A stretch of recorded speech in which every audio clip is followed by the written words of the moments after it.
ये जो मैडम को देख रहे हैं आप, जो जोर जोर से चिल्लाती हुई नजर आ रही है, दरअसल यूरोपीय संसद में दहाड़ रही है और यूरोप में ही टूट हो चुकी है रूस यूक्रेन की लड़ाई को लेकर। ये यूक्रेन को बुरी तरीके से कोस रही है और यूक्रेन के साथ साथ पश्चिमी देशों को भी कोस रही है। जानेंगे क्या चल रहा है यहाँ पर। एक तरफ जहाँ यूरोप टूट रहा है तो वहीं दूसरी तरफ जर्मनी और रूस दोनों ही अब भिड़ गए हैं भारत में, भारत के $5.2 बिलियन लेने के लिए। जानेंगे क्या कुछ चल रहा है जियोपॉलिटिक्स में। आइए जानते हैं इन खबरों को विस्तार से। सच कभी न कभी निकलकर बाहर जरूर आता है और सच निकलकर अब बाहर आने लगा है। बहुत दिनों तक छिप कर रहना मुश्किल हो गया है मास्टर प्लान का। रूस और यूक्रेन की लड़ाई के 1 साल हो गए। हर कोई ये जानना चाहता है क्या ये लड़ाई रुकेगा या बढ़कर विश्व युद्ध बनेगा।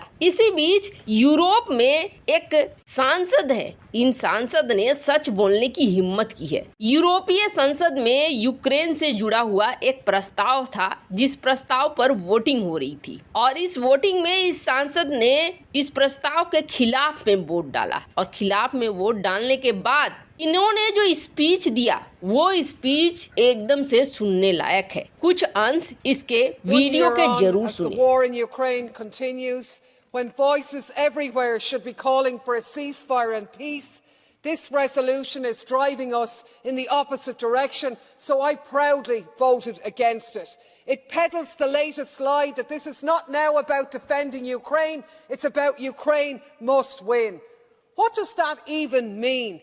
Last April, there was a deal on the table which would have seen Russia withdraw in return for Ukrainian non-NATO membership. But Ukraine's Western friends, killer clown Boris Johnson and NATO rocked into town and told them to keep fighting. The result? 6 cities devastated, 4 provinces illegally annexed, 108 billion euros in aid, which the people of Ukraine are going to have to pay back over decades, global food and energy crisis. Is this winning? Ordinary people don't win in wars. They're cannon fodder in the games of others. And ye can shout glory in here all you like, but there's no glory in the grave, and only graves come out of this folly.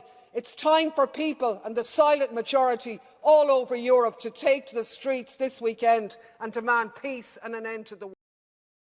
इस video में ये क्या कह रही है? ये कह रही है 1 साल हो चुके हैं, यूक्रेन में लड़ाई जारी है, जब हर किसी को ये कहना चाहिए था कि सीज फायर करो, शांति करो, लेकिन क्या प्रस्ताव लेकर आए हो? प्रस्ताव तो ठीक इसके उल्टा में है। मुझे गर्व है कि मैंने इसके खिलाफ वोट किया है। ये झूठों का पुलिंदा है। अभी भी कोई यूक्रेन को बचाने के लिए नहीं सोच रहा है, बल्कि सिर्फ यही सोचा जा रहा है कि यूक्रेन को हर हाल में जीत मिलनी चाहिए। इसका क्या मतलब है? उन्होंने इसके साथ ही एक और पिछले साल अप्रैल में आए यूरोपियन संसद में प्रस्ताव का जिक्र किया।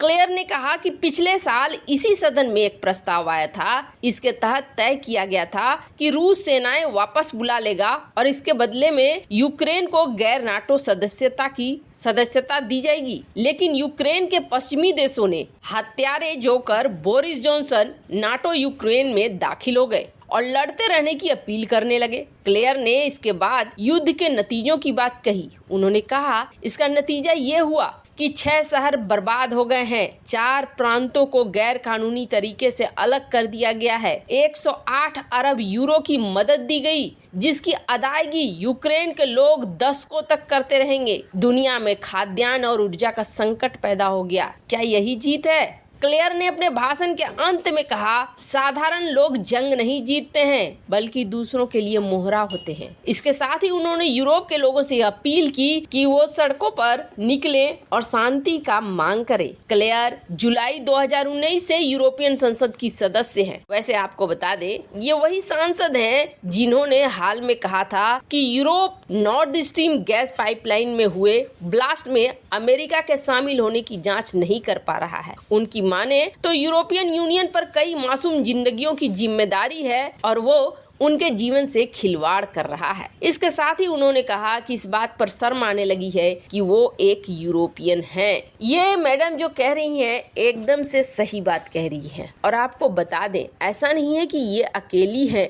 यूरोप की एक बड़ी जनता की संख्या अब यही सोचने लगी है कि इस युद्ध को सिर्फ लड़ाया जा रहा है। खैर, जहां एक तरफ यूरोप के संसद में ये सब कुछ चल रहा है, तो वहीं दूसरी तरफ भारत पहुंचे हैं जर्मनी के चांसलर ओलाफ। और ओलाफ जो भारत पहुंचे हैं, ये एक बड़े मकसद के तहत पहुंचे हैं। वैसे भारत और जर्मनी के रिश्ते की बात करें ना, तो भारत और जर्मनी का रिश्ता काफी पुराना है और ये रिश्ता दूसरे विश्व युद्ध और दूसरे विश्व युद्ध से बाद का भी रहा है। दूसरा विश्व युद्ध तो एक ऐसा समय था जहां एक तरफ ब्रिटिश आर्मी में भारतीय लड़ रहे थे जर्मनी के खिलाफ, तो वहीं सुभाष चंद्र बोस और जर्मनी के हिटलर आपस में मीटिंग कर रहे थे और सुभाष चंद्र बोस अपनी एक अलग सेना बना रहे थे। सुभाष चंद्र बोस को जर्मनी के उस समय के चांसलर एडोल्फ हिटलर से बहुत मदद मिली थी। जर्मनी से वैसे बात करें तो हमारे रिश्ते बहुत अच्छे रहे हैं, लेकिन 1961 का एक समय आया था जब भारत ने